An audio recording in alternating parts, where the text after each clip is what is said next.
प्रभृति नगर कीजे सब काजा, हृदय राखिए कौशलपुर राजा। हम आज कौशलपुर राजा की नगरी, राजा राम की नगरी अयोध्या में। अयोध्या जो कि फैजाबाद संसदीय सीट के अंतर्गत आती है और यहाँ का मिजाज राजनीतिक तौर पर कुछ अलग रहा हो, मगर मुद्दा एक ही रहा और वो रहा राम मंदिर। राम मंदिर की पूर्ण प्रतिष्ठा और प्राण प्रतिष्ठा ने पूरी दुनिया की निगाह अयोध्या की ओर खींची। आदेश कोर्ट का आया, मगर उत्सव पूरे देश में मना और भारतीय जनता पार्टी ने राम के इस मुद्दे को खुद से जोड़कर राम मंदिर मूवमेंट से लेकर और अब तक की पूरी कहानी यहाँ के मतदाताओं के सामने रख दी। ये अलग बात है कि मान्यताओं के अनुसार राम मंदिर का ताला राजीव गांधी ने खुलवाया था, लेकिन ये बात बिल्कुल सही है कि राम मंदिर को लेकर जिस तरह का मूवमेंट हुआ, कार सेवा हुई और पूरे देश में यहीं के राजा राम की बदौलत भारतीय जनता पार्टी ने कई राज्यों में सरकारें बनाई। पहली बार भारतीय जनता पार्टी का खाता भी राम के कारण ही अयोध्या में खुला। तेज तर्रार फायर ब्रांड नेता विनय कटियार यहाँ से लगातार 2 बार सांसद का चुनाव जीते थे और अभी लल्लू सिंह यहाँ से बीजेपी के सांसद हैं, जो एक बार फिर से उम्मीदवार हैं भारतीय जनता पार्टी के और जीत की हैट्रिक वो यहाँ लगाना चाहते हैं। वहीं समाजवादी पार्टी ने चौंकाते हुए यादव की जगह यहाँ पर दलित चेहरे और बड़े चेहरे अवधेश प्रसाद को टिकट दे दिया। वो अवधेश प्रसाद जो यहाँ की सरकार, सपा सरकार में मंत्री रह चुके, कई बार विधायक रह चुके और अभी भी मिल्कीपुर विधानसभा सीट जो कि फैजाबाद संसदीय सीट के तहत आती है, वहाँ से वो विधायक और लगातार चुनाव जीत रहे हैं, पुराने नेता हैं। ऐसे में पूरा चुनाव अपने आप में अलग तरह के रंग में रखा है। एक तरफ वो रंग जो राजा राम का है और एक तरफ वो बात जो विपक्ष ने संविधान को लेकर कही है। अयोध्या आज एक धार्मिक नगरी के तौर पर, एक सांस्कृतिक राजधानी के तौर पर देश में चर्चित हो चुकी है।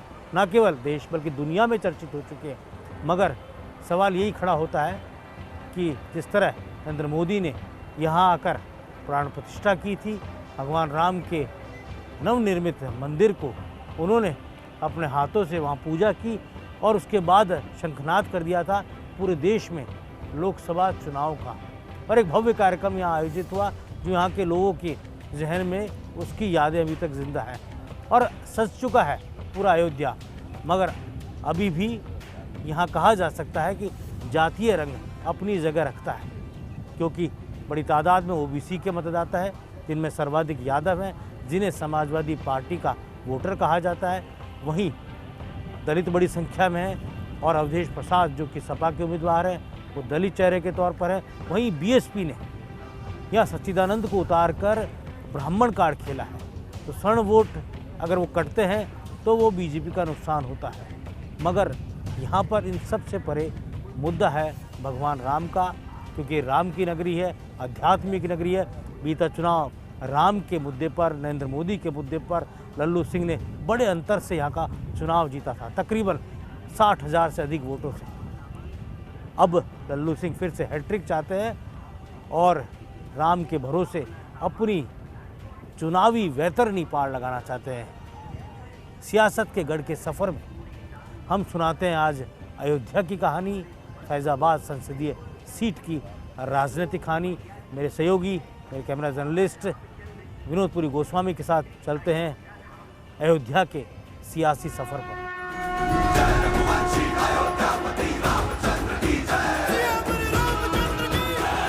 अयोध्या, राजा राम की नगरी। आज अयोध्या अति निर्णायक दौर से गुजर रही है। एक और भव्य राम मंदिर में राम लल्ला की प्राण प्रतिष्ठा का चिर स्वप्न साकार हुआ है। दूसरी ओर 50,000 करोड़ से ज्यादा की लागत से यशस्वी सूर्यवंशीय नरेशों से सेवित, संरक्षित, अपनी गरिमा के अनुरूप श्रेष्ठतम सांस्कृतिक नगरी के रूप में सज्जित की जा रही है। अयोध्या के लिए ये सब करने वाले प्रधानमंत्री नरेंद्र मोदी और उनकी सरकार का भविष्य चुनाव से तय होगा। बहरहाल फैजाबाद अयोध्या लोकसभा सीट के चुनावी विश्लेषण से पहले हम आपको सुनाते हैं अयोध्या की कहानी, अयोध्या की जुबानी। नगरी हो अयोध्या सी, नगरी हो अयोध्या सी। मैं अयोध्या हूँ, परम परिपूर्ण, तृप्त और धन्य है। आखिर जिस भूमि पर मर्यादा पुरुषोत्तम श्री राम ने जन्म लिया, उसे पाने के लिए कुछ बाकी नहीं रह जाता। और पहले जैन तीर्थंकर ऋषभ देव समेत 5 तीर्थंकर हमारी कोख से पैदा हुए। बुद्ध जैसे महामानव ने भी हमारी गोद में आश्रय लिया और 16 बरसात के 4 महीने बिताने के साथ हमारी वादियों से अनेक कालजीय उपदेश दिए, जिसका स्पंदन मैं आज भी अनुभव करती हूँ। इसी कोशला में अयोध्या के राजा भगीरथ कठिन परिश्रम से गंगा को ले आए। इक्ष्वाकु वंश के राजा पृथु, मांधाता, दिलीप, सगर, भगीरथ, रघु, हरिश्चंद्र जैसे प्रतापी राजा यही हुए। यहीं से निकलकर क्षत्रियों ने तिब्बत, श्याम और जापान में साम्राज्य स्थापित किए। सिख गुरुओं, सूफी आचार्यों और रामानुजीय, रामानंदीय आचार्य को साधना सिद्धि से परिपूर्ण होने के साथ किसी और को क्या चाहिए।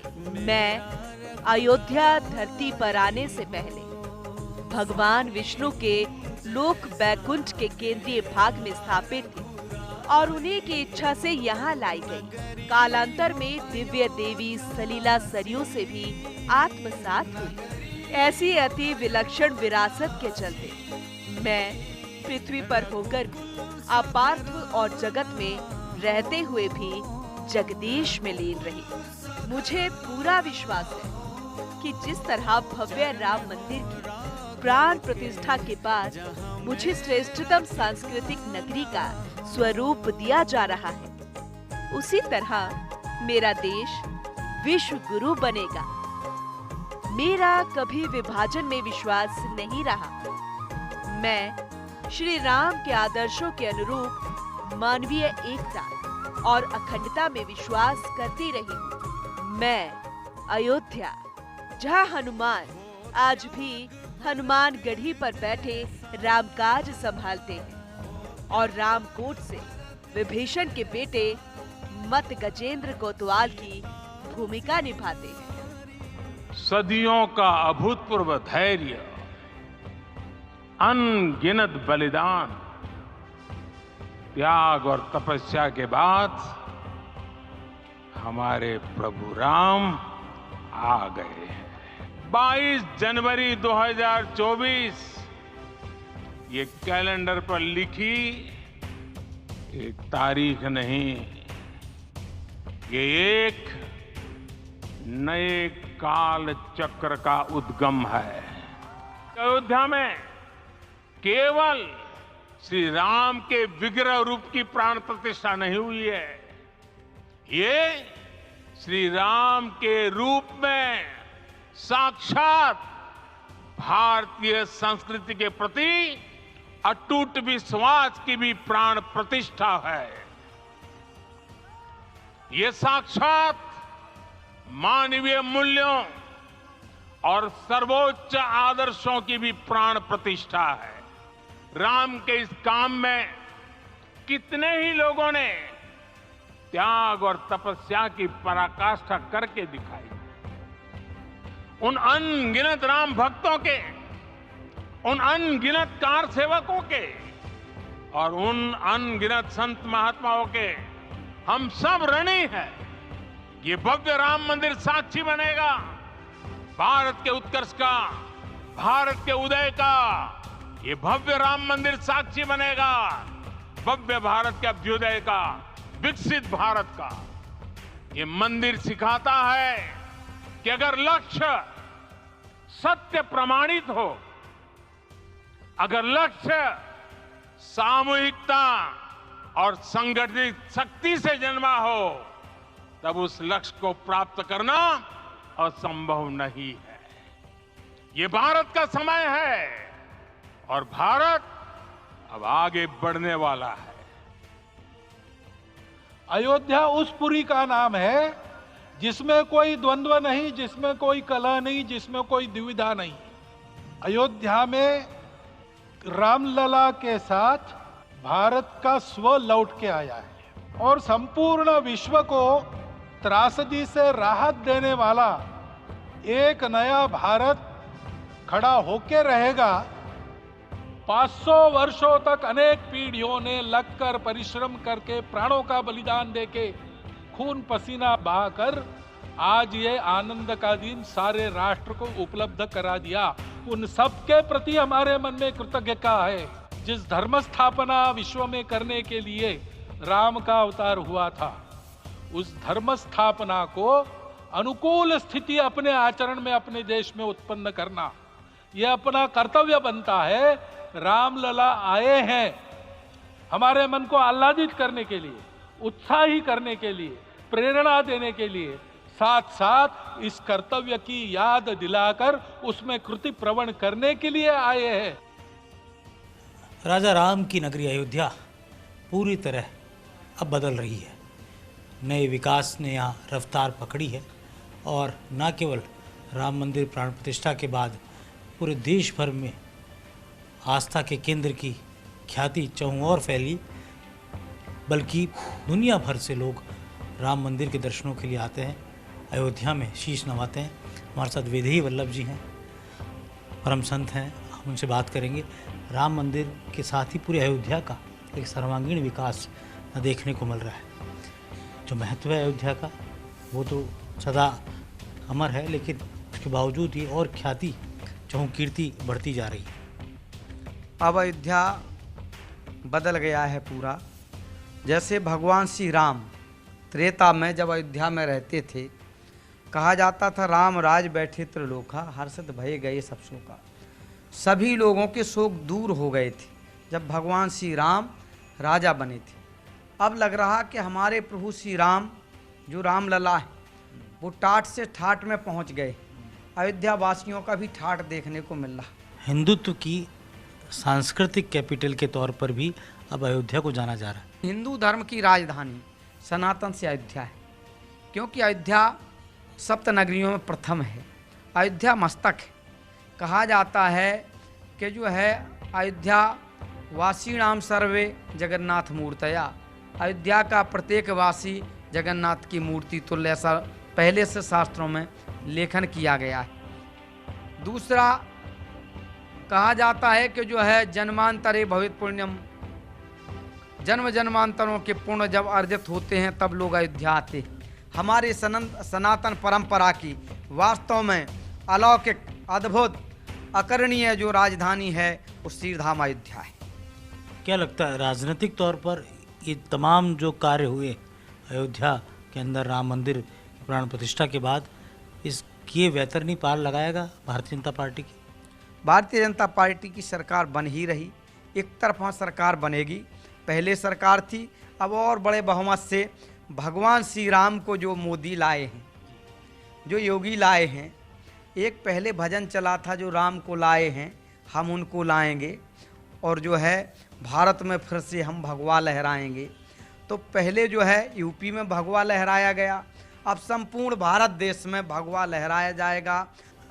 महाराज वैदेही वल्लभ जी का जो कथन है ये अपने आप में उस स्मारक को बताता है जिस स्मारक के सहारे भारतीय जनता पार्टी ने न केवल देश में सत्ता प्राप्त की बल्कि कई राज्यों में अपनी सरकार को निर्माण किया, और उसका सबसे बड़ा कारण अयोध्या का श्री राम मंदिर, राम जन्मभूमि था।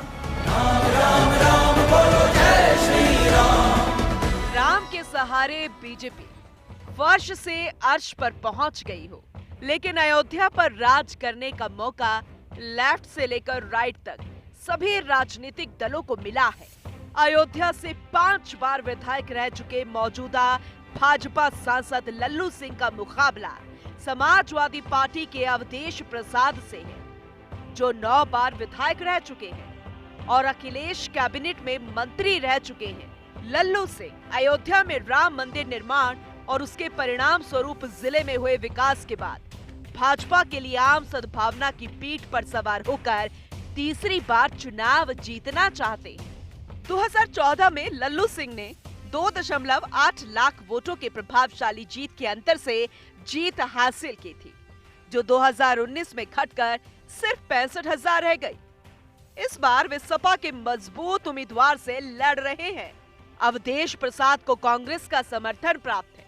कांग्रेस साइकिल पर सवार है। सपा कांग्रेस गठबंधन को उम्मीद है कि उनका संयुक्त उम्मीदवार इस बार भाजपा को हरा सकता है। भाजपा ने भगवान राम की भूमि पर चुनावी लड़ाई के लिए जाति से राजपूत लल्लू सिंह को बरकरार रखा है। भगवा पार्टी को ठाकुरों और अन्य उच्च जातियों के साथ साथ गैर यादव ओबीसी के एक वर्ग का समर्थन प्राप्त है। वहीं समाजवादी पार्टी ने दलित कार्ड खेलते हुए अवधेश प्रसाद को मैदान में उतारा। वे दलित कोरी समुदाय से आते हैं। दलितों की आबादी इस सीट पर करीब 5.5 लाख है। पारंपरिक मुस्लिम यादव वोट बैंक से भी मदद की उम्मीद कर सकते हैं। इस बीच सीपीआई ने मुकाबले को दिलचस्प बनाने के लिए दिग्गज राजनेता रहे मित्र सेन यादव के बेटे अरविंद को चुनावी समर में उतारा है। मायावती की पार्टी बसपा ने ब्राह्मण कार्ड खेलते हुए सचिदानंद पांडे को मैदान में उतारा है। हालांकि मुख्य मुकाबला कमल और साइकिल के बीच है। पीएम नरेंद्र मोदी ने अयोध्या में भव्य रोड शो करके बीजेपी की ताकत दिखा दी और बिना चुनावी भाषण दिए ही रोड शो के जरिए मन की बात कह दी। मोदी ने चुनावी प्रचार के पहले दौर में ही अयोध्या में रोड शो किया था, जिसमें भारी भीड़ उमड़ी थी। राम मंदिर प्राण प्रतिष्ठा के बाद उनका यहाँ पहला रोड शो था। वैसे भी बीजेपी उम्मीदवार लल्लू सिंह को मोदी मैजिक से आस है। अयोध्या जो प्रभु श्री राम का धाम है, वहाँ पर भव्य मंदिर बन गया। लाखों लोग वहाँ पूरे देश और दुनिया से आ रहे। स्वाभाविक रूप से मोदी जी का काम, देश के प्रति मोदी जी का समर्पण और अयोध्या में प्रभु श्री राम का भव्य मंदिर, अयोध्या का विकास, इन सारे मुद्दों पर हम सारे लोग भारतीय जनता पार्टी यहाँ चुनाव लड़ रही है।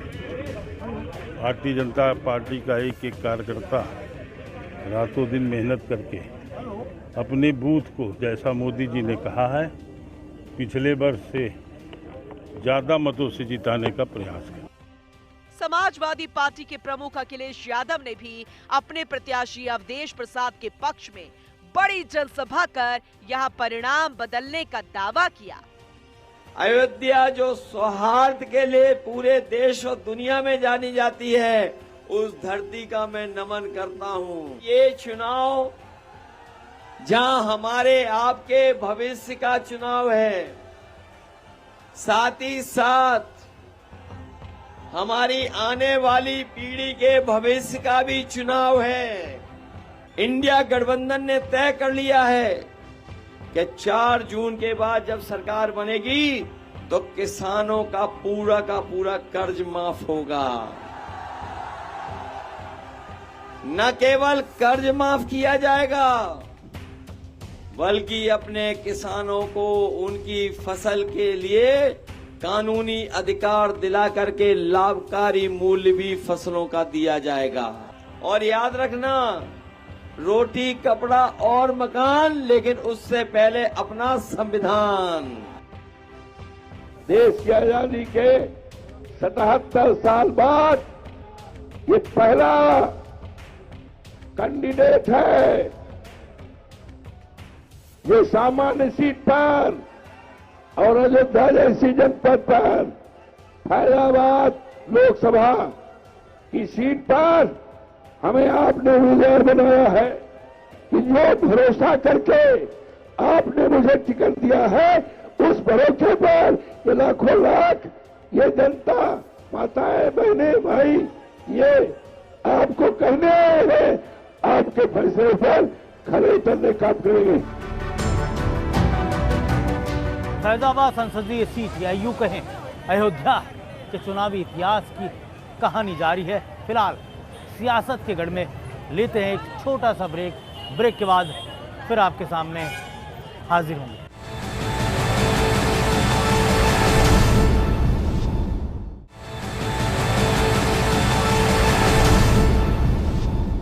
ब्रेक के बाद एक बार फिर फर्स्ट इंडिया के विशेष कार्यक्रम सियासत के गढ़ में आपका स्वागत है।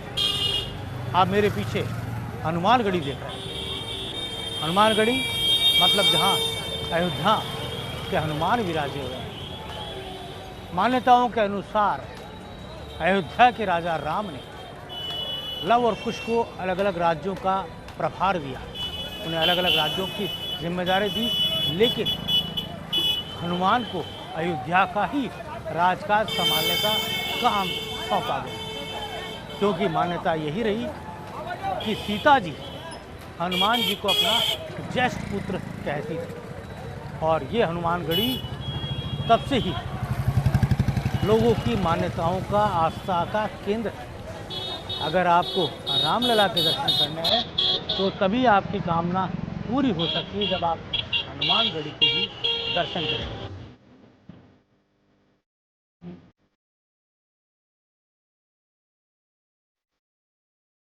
अयोध्या की राजनीति में राम मंदिर और विकास अहम मुद्दे हैं। कांग्रेस से लेकर भाजपा तक तकरीबन सभी दलों ने फैजाबाद लोकसभा सीट पर जीत दर्ज की है। यहाँ जातिगत समीकरण भी चुनावों में महत्वपूर्ण भूमिका निभाते हैं, जिसमें ओबीसी मतदाताओं का बड़ा प्रभाव है। राम मंदिर के मुद्दे ने देश को नई सियासी तासीर दी। ये न केवल अयोध्या बल्कि देश की राजनीति के लिए बड़ा मुद्दा है। योगी सरकार ने फैजाबाद का नाम भी बदलकर अयोध्या कर दिया है, लेकिन लोकसभा सीट अब भी फैजाबाद ही है। भाजपा का खाता यहाँ राम लहर में ही खुला था। 1991 में जब चुनाव हुआ तो पूरे देश पर पहली जीत दर्ज की। मंदिर आंदोलन के फायर ब्रांड नेताओं में से एक विनय कटियार यहाँ से सांसद बने थे। वह लगातार दूसरी बार 1996 का चुनाव जीतने में सफल रहे। उसके बाद यहाँ फिर जातीय गुणागणित की लड़ाई शुरू हो गई। ऐसे में 1998 का चुनाव मित्रसेन यादव ने सपा के टिकट से जीत लिया। अगले ही साल 1999 में हुए लोकसभा चुनाव में फिर से विनय कटियार ने जीत हासिल की। बदलाव का यह दौर चलता रहा। मित्रसेन यादव 2004 में बसपा के टिकट पर चुनाव जीतकर सांसद बने। वहीं 2009 में कांग्रेस के निर्मल खत्री जीते तो यूपी के पीसीसी के चीफ भी रहे थे। उसके बाद 2014 और 2019 में लगातार भाजपा ने जीत दर्ज की और दोनों बार लल्लू सिंह सांसद बने। बीजेपी के कमल को फिर राम से उम्मीद है। फैजाबाद संसदीय सीट पर पहला चुनाव 1957 में हुआ।